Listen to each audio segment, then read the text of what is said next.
So if you ever get stuck filling these white spaces in your journals, in today's session, that's all that we are going to discuss about. So today we'll be making doodles, which are very easy to fill up the space when it comes to journaling. It can be any form of journaling, can be bullet journaling, can be art journaling, whatever form you practice. So I'll take a few journals of mine and I'll start flipping them, and we'll see what all favorable doodles that we have that we can use in our personal journals. I'll draw them out and then you can start using them in your journals as well. So let's start with something really basic, which is a butterfly and a bee. So I'm using a basic Rorito 5-point pen. I really like it. You can always use these Tombow brush pens as well. They are waterproof too, but this obviously is the most basic one, just costs like 10 rupees or something. Okay, so now going for the first one, which is a simple butterfly. Nothing difficult about it, nothing complicated about it. So draw them however you want to. So one misconception that we have while drawing doodles is that it should be something very complicated. We should be really good at drawing them, which is not the case. So even if you are decent in drawing, if you can draw very basic shapes, you are just good to go. So just draw them up, look it up on Pinterest also if you feel like. These are just a few that you can experiment with. And then we add the wings as well. Now one great thing that I like doing when it comes to creatures like this is adding a somehow it always adds that aesthetic touch that we always look for. Now we'll take reference of this doodle and we'll go about drawing some leaves. So one way, a simple thing to do would be to draw a branch like this, add the leaves on top, the simple leaves that we always make. You can always have fun while making leaves also, so you can try different shapes as well if you feel like it. Again, Pinterest can help you there, but even if you don't, these basic shapes are good to go. Now once you are done, to add some kind of depth, you can always make these strokes as well. If you feel like using a colored pen, you can do that also. If you want to color these up later, you can do that as well. So one is this basic thing, vary with the sizes. Can be something too big, can be something too small also, and you are good to go. Another thing that you can do is, which is coming out from the same page, which is the same branch as it is, but now like I said, you experiment with the leaves, and we are also making them a little closer. So that's also something that you can experiment. So for example, if I add some more leaves, it's going to be an entirely different doodle in itself.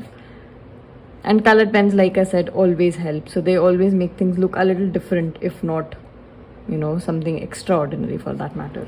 Here comes another easy one for you, just a chain with hearts on it. Now if you want to experiment with it, go ahead and draw stars if you feel like it. If you just want to draw circles, even that is fine. And I didn't leave the space, I think. So first you draw the hearts. Again, you can color them, you can not color them, it's totally your call. Can make multiple of them. Even if you make these on the entire page, you would still like it. So I'm just improvising this one since it's a whole line that I had made. So now you see I'm just experimenting with the shapes, and it will still turn out to be something nice. So now I've gotten to another journal of mine, and I really like this doodle. Even if you don't make the whole woman, you can just draw this, and again, it will turn out nice. So a simple pot. Again, experiment with the shape of this if you feel like. You can even experiment with the design. So right now I have made circles here, so maybe we can experiment with just simple lines at a distance, just the same way as we did with the bees. If you want to add a flower on top of it, just do that.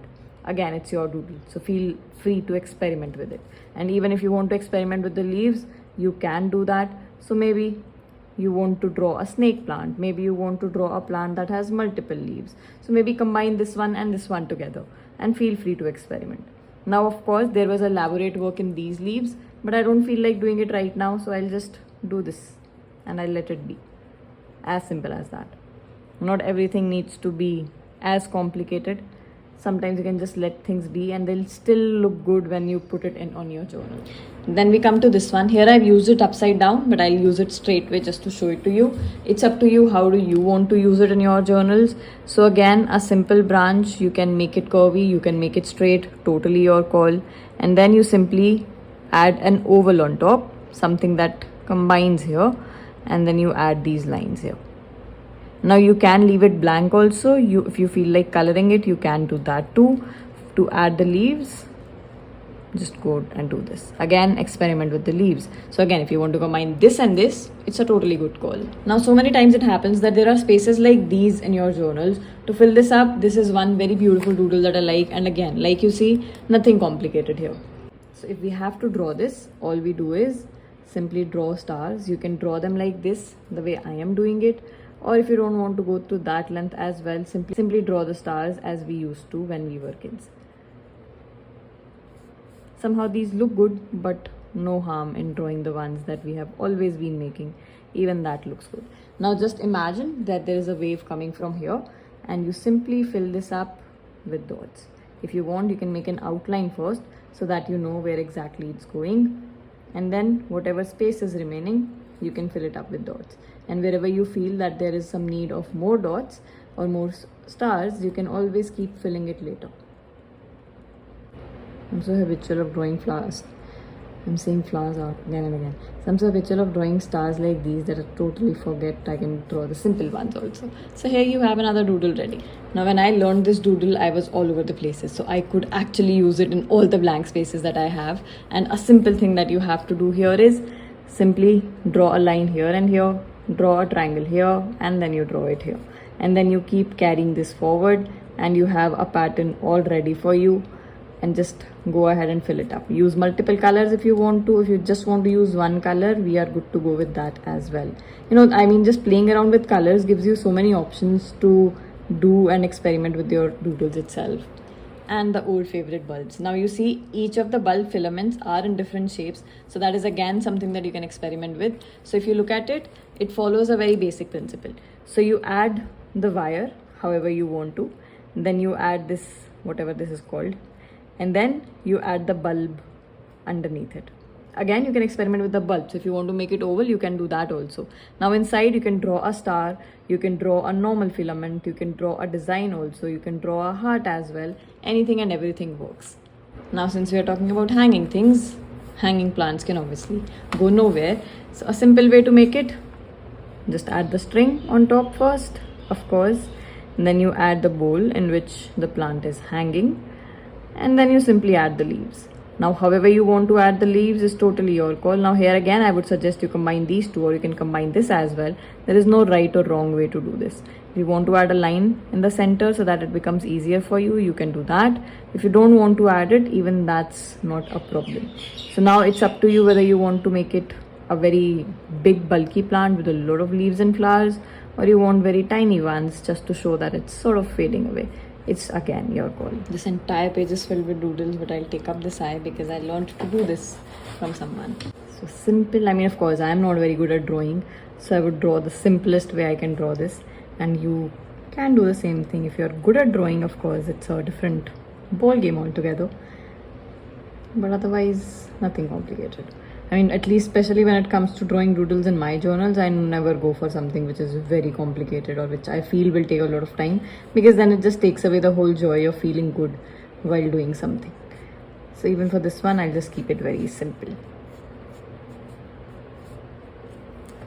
Okay, so now we have all the space remaining, and let's utilize what we have learned. So you can either keep repeating the doodles, else what I also love to do is, I'm just using a different pen so that we know that we have used these things to fill up the spaces.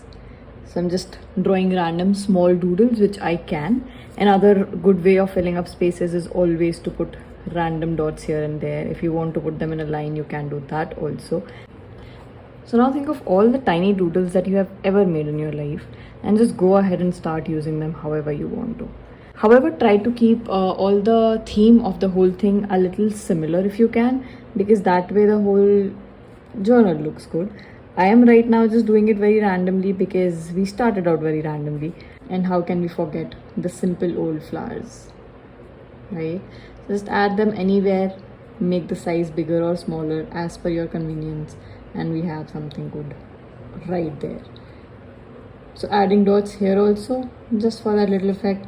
So if you know you're putting the dots a little closer to each other, somehow that also gives a different effect altogether, like here itself. So suppose for example here is the plant, and I just add these dots in the remaining space, it's going to look different. So even if you want to use a black pen to use these dots, you can do that also. The moment you add something like this, again it adds some kind of a different dimension to the whole thing.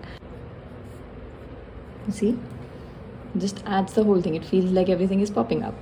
The major thing that you'll have with you towards the end would be that it's not looking good, and that's it. And anyhow, I'm just assuming that you're not going to go for a competition, or you're not trying to make a masterpiece out of it or get yourself into some books of records. So anything that you make is completely fine, because I always get lazy while filling up the spaces. Dots are my go-to thing, and that's exactly what I'm going to use when it comes to filling up the remaining space.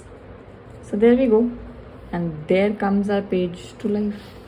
I personally like it, and I think so. Go ahead, experiment with yours as well. Bye bye, see you in the next one.